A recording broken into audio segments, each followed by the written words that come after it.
Zdravím vás, přátelé, jmenuji se Monika, jsem kartářka, astroložka a regresní terapeutka, bydlím v Českých Budějovicích. Dnes jsem si pro vás připravila výklad ze 3 balíčků. První balíček je pod ametistovým kamínkem, druhý balíček je pod žlutým citrínem a třetí balíček je pod fialovým kamínkem. Pod těmi kamínky jsou karty, které použijeme potom nakonec a ty budou znamenat vaši budoucnost. Další výklad bude z karet Lenormand. Tam se vykládá 9 základních karet a k tomu se poté přikládají další karty. Tyto karty jsou velice jednoduché. Takže nyní už si vybereme 9 základních karet pro první balíček s ametistem. Takže nyní jsem vyložila karty Lenormand pro první balíček s ametistem. Otázka je důležitý vzkaz pro vás od andělů. Takže tento vzkaz znamená vaši současnou situaci, kterou jste si vy sami vybrali a výklad je platný ve chvíli, kdy se k vám dostane. Takže prvních 9 základních karet jsou rozděleny na 3 sloupce. První sloupec je minulost, druhý sloupec je současnost a třetí sloupec je blízká budoucnost. V prvním sloupci vidíte strom, ženu a 4lístek. Ten strom znamená nějaké úsilí do vaší současné situace, kterou jste si teď sami určili a vybrali. Ta žena, to je vaše základní karta a ten 4lístek pod ní znamená, že ta situace by měla být v pořádku. Další karty jsou současnost, nebo aspoň vypadala, že je v pořádku. Ta současnost, tam vidíte medvěda, vidíte tam kartu měsíce a vidíte tam kartu věže. Ten medvěd znamená nějakou autoritu. Pokud by to bylo v práci, tak je to váš třeba nadřízený. A pokud by to bylo ve vztahu, tak je to nějaký muž, partner, ke kterému vzhlížíte. Pod tím ta karta měsíce je intuice, to znamená, že na tu situaci máte nahlížet vlastně vaší intuicí, to znamená prvním pocitem.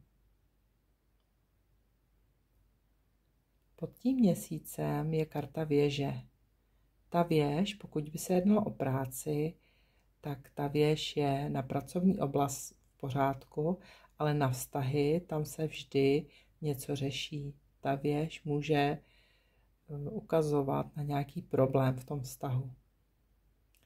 Když jsem na tu kartu věže ještě vytáhla kartu, tak mi vyšel starší muž kolem 40 a výše let.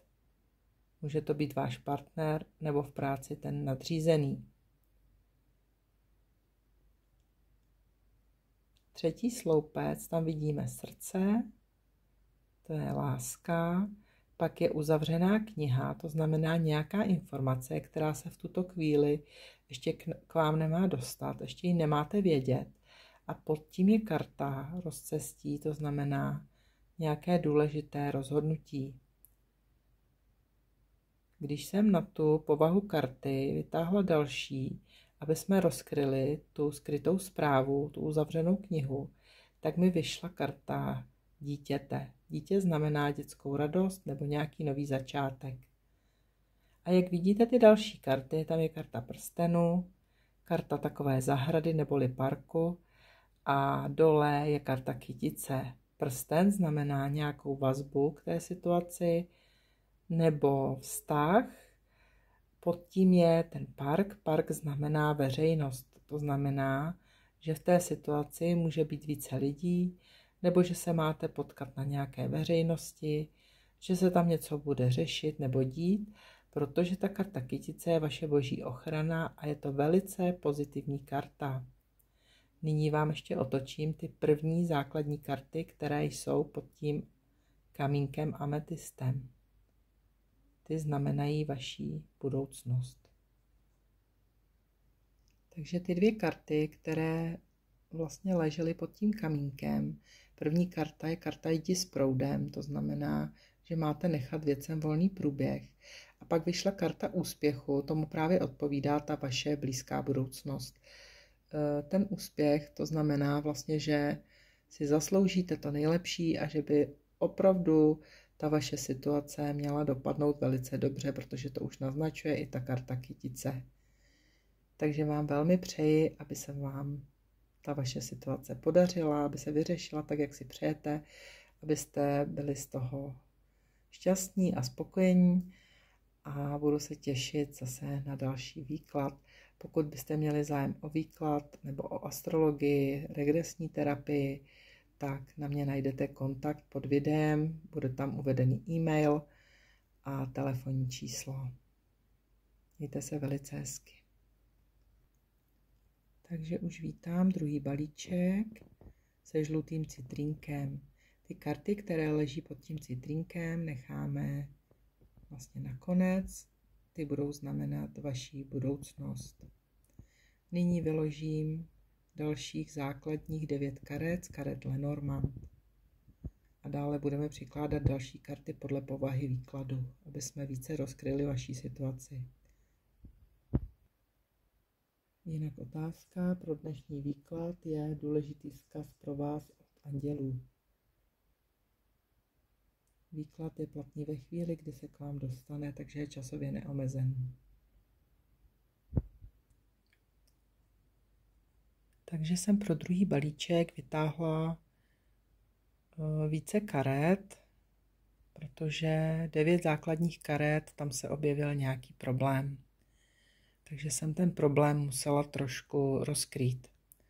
Takže prvních základních 9 karet je, tam vidíte vlastně tu minulost, to je první sloupec, tam vidíme hada.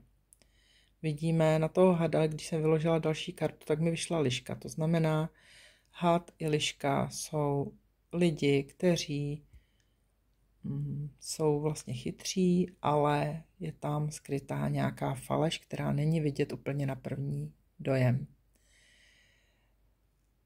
Pod nimi se skrývá karta muže, staršího muže, kterému je kolem 40 a více let. To znamená, že tento muž buď má takovou povahu, že opravdu něco skrývá, nebo vám lže, a nebo má u sebe ještě někoho, může to být třeba i žena, nebo ale i muž, který právě se chová jako ta liška nebo jako ten had. Ale více to vypadá na to, že tu povahu má právě ten muž, který se tu ukazuje v tom výkladu. Pod tím mužem vlastně vidíte kartu čápa. Ten čáp znamená nějakou změnu nebo stěhování. A jelikož je vedle karta dítě, vedle toho stěhování, vedle toho čápa, tak vlastně to může opravdu znamenat nějaký nový začátek.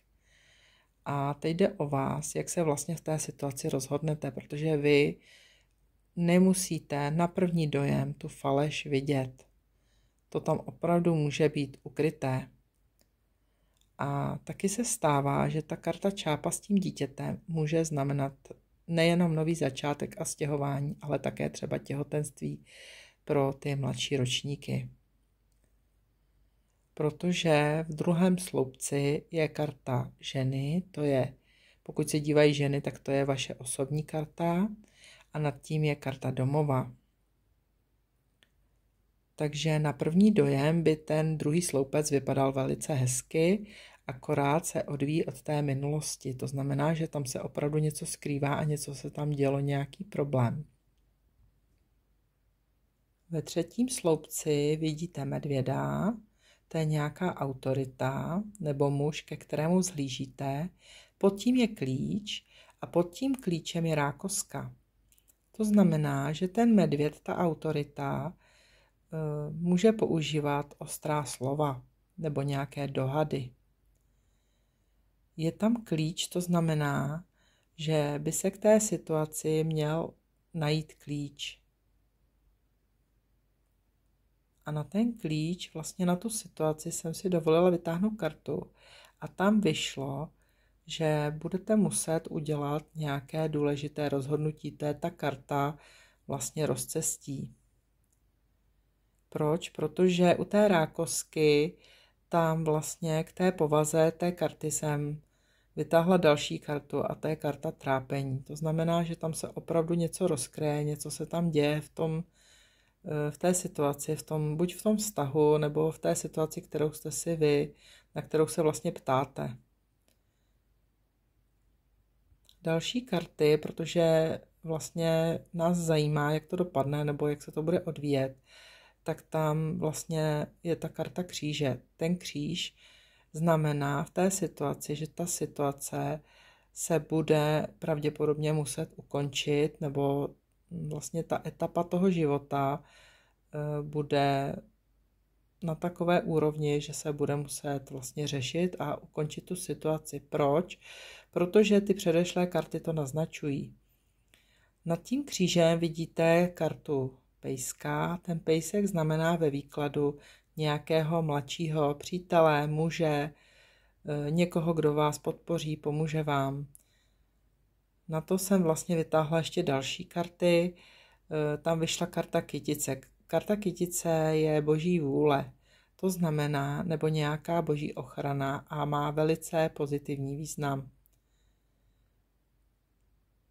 Když se ještě zaměříme na ten kříž dole, tak vlastně tam jsem vytáhla další karty, to znamená nějaká nová cesta, to je ta karta lodě. A ty myši znamenají buď nějaký strach, anebo nějakou ztrátu, nebo zloděj ve vztahu, nebo něco v tom smyslu. Může to poté znamenat pravděpodobně i toho mladšího muže, protože pokud by tam byli dva, tak jeden z nich opravdu může znamenat zloděje ve vztahu.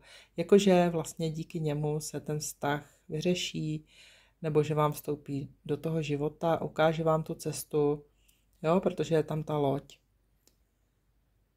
No a další sloupec, tam vlastně vidíte takový jakoby pokoj, to znamená, že tam už by mělo být všechno jakoby uspořádané v pozitivním smyslu a dole máte ještě 4lístek, tak to vlastně znamená už jakoby uklidněnou situaci a mezi tím je karta uzavřené knihy. To znamená, ta uzavřená kniha je nějaká informace, která teprve ještě přijde. Ještě nemáte vědět povahu té karty, to znamená, nemáte vědět tu informaci, tu se teprve dozvíte. Proč? Protože když jsem na ní vytáhla další kartu, tak vyšly ty 2 sovy a 2 sovy znamenají další informaci, další zprávu, e-maily, telefonní hovory, prostě nějakou zprávu, ale nemáme ještě vědět vlastně, jak to dopadne. A teď vám tedy odkryji ještě ty 2 základní karty, které ležely pod tím citrínem a ty znamenají vaši budoucnost. Takže když se podíváme vlastně na ty 2 karty, tak ta první karta je oslava a srdíčková karta je nové začátky, nové dobrodružství. Proč? Protože když se podíváte na ty základní karty Lenormand, tak tam máte vlastně kartu boží ochrany, tu kytici. To je velmi pozitivní karta a karta štěstí. Akorát nad tím je ještě ta uzavřená kniha, ta informace, kterou ještě nemáme v tuto chvíli vědět. Takže ta situace by nakonec měla dopadnout dobře, mělo by se všechno urovnat. Akorát ten průběh bude trošku složitější v tom, že se tam opravdu může objevit ta faleš nebo nějaká vlastně lživá informace, něco, co může skrývat právě ten muž. Takže vám přeji, aby vám všechno dobře dopadlo a budu se těšit na příště. Pokud byste mě chtěli kontaktovat, tak pod videem budete mít uvedený e-mail a nebo můj telefon, popřípadě WhatsApp. Takže se mějte krásně a budu se těšit na příště. Takže už vítám 3. balíček pod fialovým kamínkem. Ty karty, které leží pod tím kamínkem, to je vaše budoucnost a ty odkryjeme na závěr. Nyní vyložím 9 základních karet z karet Lenormand a poté budeme přikládat další karty podle povahy, jak se bude vlastně ta situace vyvíjet. Výklad je platný ve chvíli, kdy se k vám dostane a otázka pro dnešní výklad je důležitý vzkaz pro vás od andělů. Je to na jakoukoliv situaci, kterou řešíte, je to úplně jedno. Jo? Takže jsem vám vytáhla základní karty, těch 9 základních karet, plus nějaké jsem musela ještě doložit, protože aby se ta situace trošku rozkryla. Takže prvních 9 základních karet začíná vlastně nahoře tou rákoskou, těma rybama a dole tím mrakem. To je vlastně vaše minulost, pravděpodobně váš problém, vaše situace, kterou řešíte. Další sloupec je současnost a další je blízká budoucnost. Takže když se podíváme na tu rákosku, ty ryby a vlastně pod tím mraky, vlastně ryby znamenají peníze nebo práci, nějaké úsilí. Ta rákoska znamená, to můžou být nějaké dohady a když jsem na to ještě přiložila další kartu, tak samozřejmě vyšel ten had. Takže taky vlastně ten had je chytrý člověk, ale je tam něco ukrytého, co není úplně příjemné. Vlastně na ty ryby a na ty mraky jsem vyložila další kartu, to vyšla karta medvěda, to znamená nějaká autorita, někdo, ke komu zlížíte. Pokud by to bylo ve vztahu, tak třeba váš partner, a pokud by to bylo v práci, tak by se jednalo o pracovní oblast, protože i ty ryby znamenají nějakou práci a ten medvěd je nějaká autorita. Jsou tam i mraky, to znamená, že ta vaše situace pravděpodobně není moc příjemná. Dál, když se podíváte, tak vlastně středová karta je karta klíče, to znamená, vy máte klíč k té situaci a pravděpodobně to budete muset řešit. Dopadne to dobře, ale v té situaci, když se podíváte, tak nahoře máme kartu hory. Ta hora znamená, že vlastně ta situace bude trvat nějakou dobu, než jakoby přelezete tu horu, takže to chvíli trvá. Ta karta stromu, to znamená, že do toho budete dávat nějaké úsilí. Hvězdy pod tím klíčem znamená, že by ta situace měla dopadnout dobře, že k tomu vy sami máte klíč.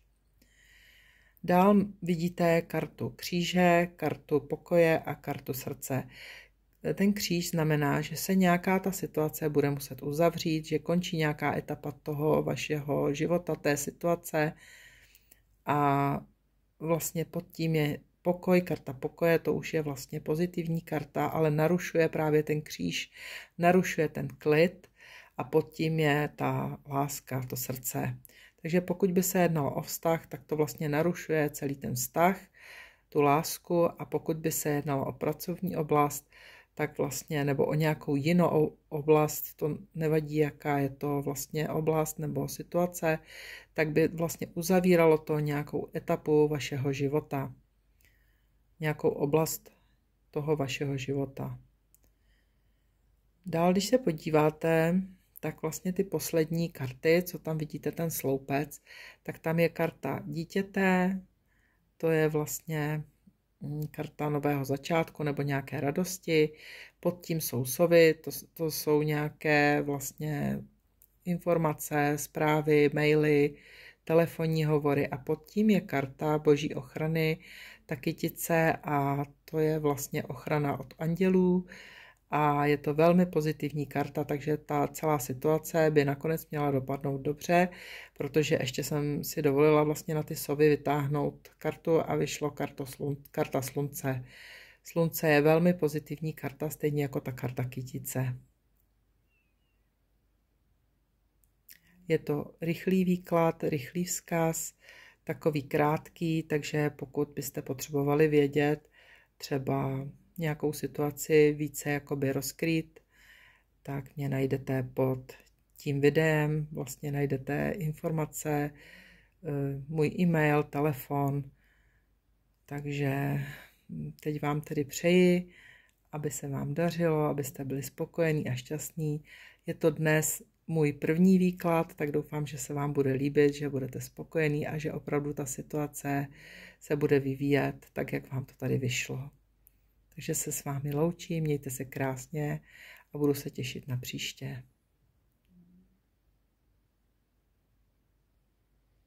Ještě se omlouvám, ještě jsem zapomněla pro třetí balíček vytáhnout ty 3, vlastně 2 karty budoucnosti, které ležely pod tím fialovým kamínkem. Vyšla karta intuice, to znamená, že opravdu se máte řídit podle své intuice, to znamená první pocit, které z té situace máte, podle toho máte zareagovat. Když máme dobrý pocit, je to v pořádku, když máme špatný pocit, ať se jedná o cokoliv, tak vždycky ta situace dopadne špatně. A vy tam máte kartu intuice, takže opravdu ji používejte. A srdíčková karta vám vyšla karta hojnosti. Znamená hojnost lásky. Takže ještě jednou vám přeju, aby se vám dařilo a mějte se krásně.